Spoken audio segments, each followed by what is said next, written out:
खुश आमदीद दोस्तों। एबटाबाद में 3 घंटे अमेरिका का ऑपरेशन जारी रहा, तुम्हें खबर ना हुई, साजिश होने की खाक खबर होती। नाज़रीन ग्रामी, पीटीआई की रहनुमा डॉक्टर शीरी मज़ारी के नाम से मंसूब खबर प्रोपेगेंडे के तौर पर शेयर हो रही है, जिसको इंसाफियन बड़े शौक और जज्बे के साथ शेयर करते हुए नजर आते हैं। अव्वल तो ये कि शीरी मज़ारी का कोई ऐसा बयान वजूद ही नहीं रखता। कुछ प्रोपेगेंडा तनख्वाहदार ये फैला रहे हैं बगैर किसी तस्दीक के। इंसाफियन भी हर वो खबर जो फौज और जनरल बाजवा के खिलाफ जाए शेयर करते हुए इस प्रोपेगेंडे का शिकार हो रहे हैं।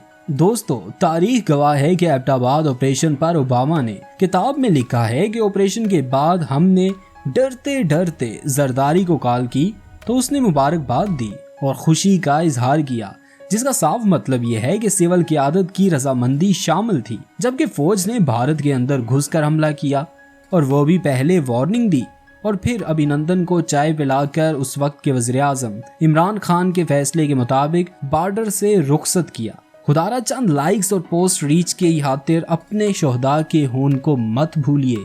नाज़रीन ग्रामी, तारीख गवाह है कि 2 दहाइयों तक अमेरिका अफगानिस्तान में बैठा रहा और फिर अपने जख्म चाटते हुए यहाँ से गया। हालांकि बच्चा जानता है कि उसका ठिकाना अफगानिस्तान और निशाना पाकिस्तान था। आजकल हर दूसरा बंदा फौज को गाली देकर इंसाफियन की हमदर्दी लेकर अपनी दुकान चमका रहा है, वो चाहे यूट्यूबर हो, सहाफ़ी हो या रिटायर्ड फौजी। इसलिए जितना जल्दी जाग जाएं उतना अच्छा है।